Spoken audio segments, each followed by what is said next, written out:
there, Aubrey. What are we talking about today? We are talking about travel, which is so fun. One of our favorite Yes. topics, right? You went to Slovenia recently, which sounded amazing. Do you have any Yes. upcoming trips? Oh my gosh, there's nothing on the calendar right Oh, that's now, a which is bummer. not good. We need to get something on the calendar. Yeah, but I recommend Slovenia. Great hiking, great food, nice people, wonderful trip. Yes. Amazing. Yeah, Yeah. this came up recently in an episode. We were talking about needing to cut in line sometimes in security if you're really in a rush. And we Right. promised to follow up with phrases for airport communication. So here Oh, we are. This is love. going to be exciting. Yeah, I had a drama. I may have mentioned this before, but a drama almost missed my flight back to Denver from Munich. But luckily, I have never run so fast in an airport. Honestly, I mean, I thought my heart was going to explode, but we made it somehow. We made that flight. Yes. Literally, Yes. they were boarding at the time we were getting on our other plane in Italy. It's so stressful. I've been in that. I did miss a flight in Athens. And it ended up costing me. I had to go get a hotel Oh and read the flight. It ends up no. being expensive. So it's such a high pressure, stressful situation. And as I was planning this episode, I'm thinking about, me in an airport trying to communicate in a language I'm learning, Spanish or French. I don't Mhm. have all of this language. I'm like, I Mm. need to learn all of this before my next trip. Yeah, how did you miss the flight? What happened? Was it just a bad cab The ride or taxi was something? stuck Okay. in traffic Okay. forever. I did not Yeah. anticipate how long we would be stuck in traffic on the way to the airport. It was Okay, terrible. got it. I'm that person that goes to the airport like 4 hours early, so I don't have to have I that should stress. have. Ugh, But, seriously. we're gonna get into this, but before we get into all this essential travel vocab, we wanna remind our listeners that very soon, in the next few weeks, we will be launching our new C1 Advanced English Fluency course, Aubrey. Yes, so exciting. This course is amazing. So much great vocabulary coming out of conversations, interviews, and conversations with native speakers. These are unscripted. This is how we really speak. And it's amazing how much colorful, Mm. nuanced, and sophisticated vocabulary comes out of that type of conversation. Yeah, we're getting into a lot of layers of communication here at this advanced level. So, if that sounds right for you guys, if you joined B2 back in the spring or this fall, then you should be ready very soon for C1. Even if you're in B1, you can level up and join C1. You'll have lifetime access, you'll have access to speaking opportunities. So, get on the list because that's the invite list to make sure you hear when it's available. Go to allearsenglish.com/C1. All Yes, and right. if you aren't in any of our courses yet, you are missing out on amazing speaking opportunities. Yes. We have open conversation club meetups on Zoom every week, Mhm. fluency parties where you can meet speaking partners, chat with us, the All Ears English team. It's so fun, and anyone who's in any of our courses can join every week. I know. I love the fact that we've added so many ways that we connect live with our students. They connect with each other, most importantly, right? Yes, yes, Yes. absolutely. Yes. All right. So let's get into the very just nitty-gritty vocab here, Aubrey. So, what is the first thing we need to know about vocabulary wise at the airport? Yeah, we sort of have this in buckets of the things you need to do when you're at the airport and some Yeah. of the questions you might need to ask if you're stuck, if you're not sure what to do. You can always find there are so many people working in every airport, but you might see someone but not know what to ask them. Like, what can I ask to get help here, right? Yeah. So, Mhm. first, getting a boarding pass. This has changed recently, right? Usually we Yeah. have a mobile boarding pass on our phone, but Uh-huh. there'll be like usually a little machine we have to check in with. And Uh, then if we're checking a bag, we might need to go and check it in with someone. So it's been changing lately. yeah, I mean, for me, if I wanna make sure I don't get stuck, I do the boarding pass on my phone, and Hmm. then I try to go, like, economy rather than basic economy so I can bring a carry-on. If it's a quick weekend, so I don't get stuck anywhere in the lines, checking Same. bags, getting a pass, things like that. I Yeah. really avoid checking a bag. I mean, Yes. you could lose. I've lost luggage before. It's such a Ugh, pain. So if possible, I'm like, oh, I just want to carry on. yeah, for sure. So there's some clear phrases that our listeners are gonna wanna write down here because I think a lot of our listeners are global travelers, Aubrey. Yes. And you might sort of be struggling with something that's changed. Maybe you're very used to the system and then you go to travel and there's a machine you're unfamiliar with, Mhm. So for the first thing you could ask, can you please help me use this machine? And Mhm. then, this person could help you through the entire process. Yes, or could you show me how to get my boarding pass? Sometimes it's not always clear what you're supposed to do with those machines. So this is, we're actually using can and could from yesterday's episode, Aubrey, which is very cool. Exactly, right? These come up so often when we're asking questions, right? Mhm. It would actually be very impolite to say, "Show me how to use this machine," Yeah. or this is the polite way to ask, can or could. No, that's an important point, right? So, because in some languages, if we're directly translating from our native language, we might say, "Show me how to use this. Show me how to use this." Right. Better if you ask a question, but still not great.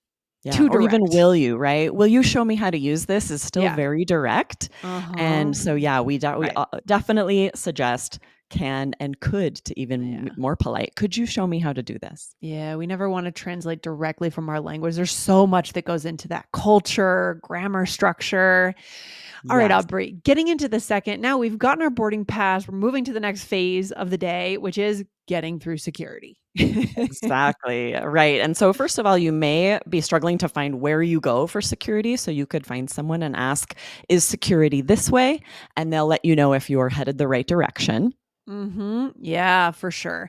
And then, what if you're late? What if you have to, get through it faster? I'm late for my flight. Would you mind if I go in front of you? And so this is a smart thing to do. And usually people understand, right? Exactly, right? I know if anyone were running late behind me and if they were at risk of missing their flight, Yeah. there's a good chance that I have hours because a lot of people do get there very early. So you Yes. can you can definitely ask to move in front, but we also call this in English cutting the line. Why would you Yes. not say, "Can I cut in front of you?" Well, Lindsay? first of all, the word cut sort of implies cheating a little bit. And if you Right. it's the problem though, really is you're not giving the backstory. You're not giving the reason why, right? Which is I'm late for my flight.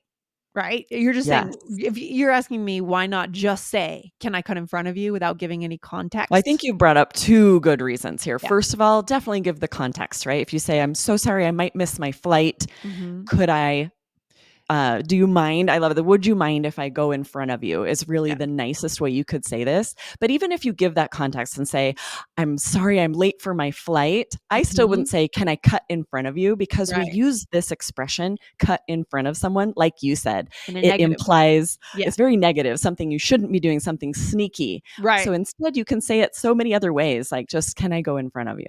That's a good point, actually, because for native speakers, it probably brings up memories of kids, saying that, "Oh, this person's cutting in line" when they're kids or something, right? Just sort of cheating and doing things Right. It has just this negative connotation. You might say, "That Mhm. person cut in line. I Right. can't believe this." They call them line cutters. There is this negative connotation. So if you need to ask someone to go in front of them, avoid using that chunk that is triggering these negative memories for people. Yeah, and that actually brings up a whole other topic, which we could go into another day, Aubrey, which is the whole concept of lining up, which is very cultural.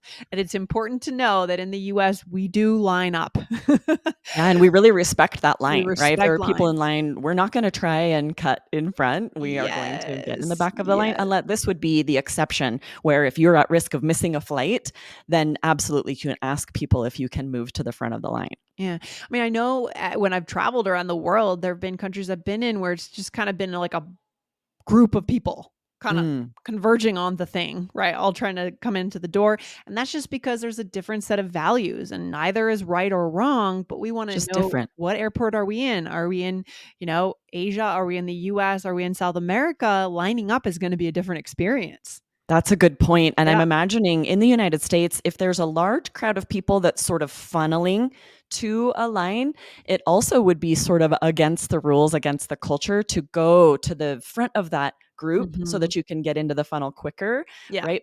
Politeness dictates that we just get to the back because all of those people were there before us and we need to let them go ahead. Yeah, we should come back to this another day. It is so fascinating. Interesting. But for today, we're sticking to the facts, right? So finding your gate, Aubrey. We've gotten through security now. Hopefully, you're in an airport that does security well. Yes. How's Phoenix for Yeah, Phoenix security? is great, really Okay. quick getting through security. There are never long lines, but I have been at airports where it's a mess and it takes Mhm. forever or Yeah. just always super crowded. It depends on the airport. Yeah, Boston Logan is kind of a disaster, but Mm, they're getting better. They're trying to nice. improve, so I appreciate that. Finding your gate. So, where do we go from here? So you might just ask someone, can you please help me find my gate?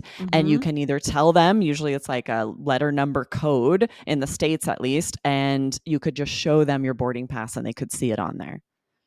Yes, or can you point me toward gate B3? Now that's less common, but I like it. It's articulate. Can you point me toward something? Yeah, I like this, right? To ask someone if you're headed the right direction or can you point me toward, it just means like, which way do I go? You're not asking for every step of the directions. You just want to make sure you're headed in the right direction because usually in airports, there are going to be big signs. Once you know you're going in the right direction, you'll probably be able to follow the signs.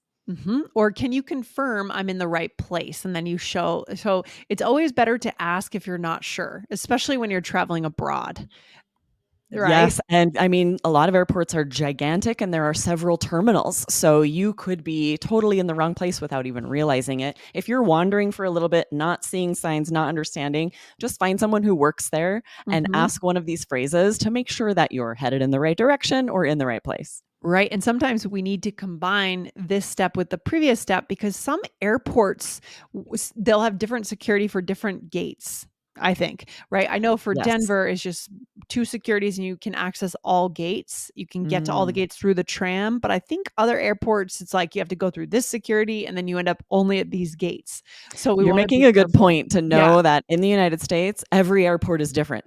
So if you're really familiar with Mhm. one, you can't expect any other airport to Oh, no. work that way. Some have shuttles, some have trams, some are all in one terminal. You just never know, Some are older than others, some are right? overcrowded. I know DIA, the Denver airport, they expanded, they built for expecting, X number of people, and now they have 3X number of people every day. The traffic is massive at DIA, and so they're not ready for it. It's No, they're insane. going to need to expand. That's Yes. tough. Yeah, it's crazy. So just ask these questions. Don't be sorry later, Yeah. right? Yes. And our fourth bucket is for more general help. Like imagine you've lost a bag or lost something, or maybe you're not even sure you're in the room. Maybe you're looking for ground transportation. There could be a lot of things that come up in an airport. So some general questions you could just say, could you help me? And then I've misplaced something. My bag didn't arrive, right? There could be all kinds of things. You can just start with that. Could you help me? Yeah, could you help me? I like that. My bag didn't arrive on the carousel. Could you tell me where to go? Right? So there's always gonna be a desk you're gonna go to. This happened to us when we came back from Slovenia. Our bags were left in Munich. So usually they do deliver your bags. It took a few days, but we got them eventually, no problem. But you will have to go to a desk, pull up your records. There was some confusion around the numbers, and this will happen. So just stay calm when that happens, right? Yes, right. This Yes. happened to me in Paris, and at the time, my French was not what it is today. Oh, And this was difficult and stressful to be, luckily, a lot of the people in the airport spoke English. yeah. I felt really lucky about that, but it's so tricky. A lot of these, when something goes wrong and you're having to communicate that in a second language, can be tough. Oh my gosh, I know. I mean, for us in Denver, it was very simple because it was in English. But if you're in another country, Yeah. and then you're worried, maybe you're at the beginning of your trip and now you need your bags. Yes, that definitely So compounds the issue, right? sure, sure. And then I like our last example. We're back to point me, right? Do you want to just say that one Yeah. again, Aubrey? Can Yep. you point me in the direction of, and then you can finish that with arrivals, ground transportation, rental cars, whatever you're looking for. Start it with this, question. Can you point me in the direction of, and then share whatever you're looking for. Yeah, I feel like that phrase is really coming through today across a lot of these categories. Can you point me to XYZ? Can you point me in the direction of? It sounds smart, sounds articulate, it's clear. It's a good one for our listeners. Yes, I agree. Love it. All right, Aubrey, we are here for a role play. And you are working at the airport, and I am stopping to ask a few questions. Okay. Would you Yes, ever would you perfect. ever Let's do wanna it. work at an airport? Is that something you would wanna do? There are perks. I have a friend who works at an airport and she flies for free. She travels Yes. all over the world. Oh my So gosh. I Yes. know I think it would be a very stressful job, but maybe worth it for all the perks. Exciting. I know. I have my stepbrother-in-law was working at the airport in Utah when he was in college, and he ended up going to India for free, going to Japan on a whim, like, "Let me go to the airport and see if I can get a flight to Japan." Smart of him. What a great job for a young person who wants to Yeah, travel. 100%. It was fantastic. So it sounds like you have a good gig in this role play here. So, Yeah. all right. Excuse me, can you help me? Yes, of course. What can I do for you? I'm not sure what gate I'm supposed to go to. No problem. Do you have your boarding pass? Yes, it's here in my phone. It looks like your gate B34. That's in the other terminal. Oh, can you tell me how to get there? Yes, you'll need to take a shuttle, go down this escalator, and follow the signs for Terminal B. Thank you. Will it take some time to get there? The shuttles run constantly, and it's not far from here, so you should be fine. Yes, this is why we leave extra time. I know, so stressful. Be like, oh, you're in the wrong terminal. That potentially, sometimes it takes a while to get to another terminal. Right, 100%. So, what are the phrases we should pick out here, Aubrey, to show our listeners to review? Yeah. So these first is question, right? Just can you help me or could you help me is a great Uh-huh. intro phrase if you're finding someone who works somewhere. This Mhm. is the way to do it. Very polite and just to get their attention. Yes. Can you or could you help me? Right. Yeah, and they're Yeah. probably going to say, "Sure, what can I do for you?"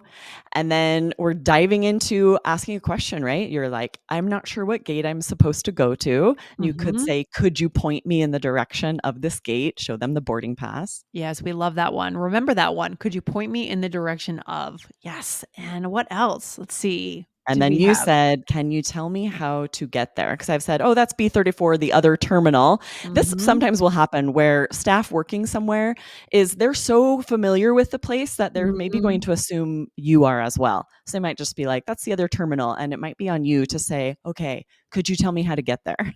I mean, that's a good thing to remember in life in general. When you're an expert Right? in anything, we have to be careful that we don't assume other people just know things. Don't take things for granted, right? That's true. Yeah, it's so true.